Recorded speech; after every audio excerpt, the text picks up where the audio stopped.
राम प्रसाद बिस्मिल की कहानी। प्यारे बच्चों, आज मैं आपको एक ऐसे बहादुर बच्चे की कहानी सुनाने जा रहा हूं जो बड़े होकर देश के लिए शहीद हो गया। इनका नाम था राम प्रसाद बिस्मिल। राम प्रसाद बिस्मिल का जन्म 1897 में उत्तर प्रदेश के शाहजहांपुर में हुआ था। जब वे छोटे थे तब हमारा देश भारत अंग्रेजों का गुलाम था।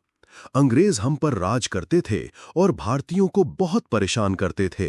राम प्रसाद बिस्मिल बचपन से ही बहुत समझदार और बहादुर थे।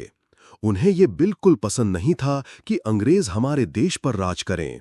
वे हमेशा सोचते रहते थे कि कैसे देश को आजाद कराया जाए। जब वे थोड़े बड़े हुए तो वे ऐसे और भी बहादुर लोगों से मिले जो देश को आजाद कराना चाहते थे। उन्होंने मिलकर एक संगठन बनाया। बिस्मिल जी एक बहुत अच्छे कवि भी थे। वे देशभक्ति की कविताएं लिखते थे जिनसे लोगों में देश के लिए प्यार और जोश भर जाता था। उनकी एक बहुत मशहूर कविता है, सरफरोशी की तमन्ना अब हमारे दिल में है, देखना है जोर कितना बाजू एक कातिल में है।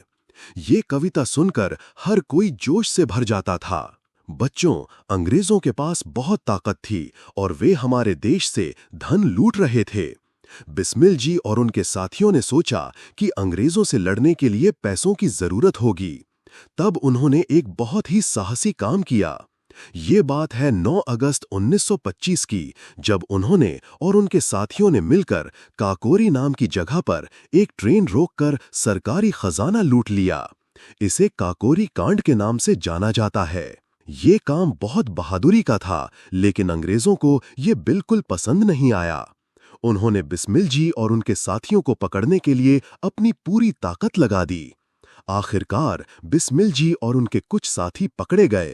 अंग्रेजों ने उन पर मुकदमा चलाया और उन्हें फांसी की सजा सुनाई। 19 दिसंबर 1927 को मात्र 30 साल की उम्र में राम प्रसाद बिस्मिल हंसते हंसते फांसी पर चढ़ गए। उन्होंने अपनी जान देश के लिए न्यौछावर कर दी। राम प्रसाद बिस्मिल जैसे वीर सपूतों की वजह से ही आज हम आजाद भारत में सांस ले पा रहे हैं। हमें हमेशा उनकी बहादुरी और देश प्रेम को याद रखना चाहिए। कैसी लगी आपको बिस्मिल जी की कहानी?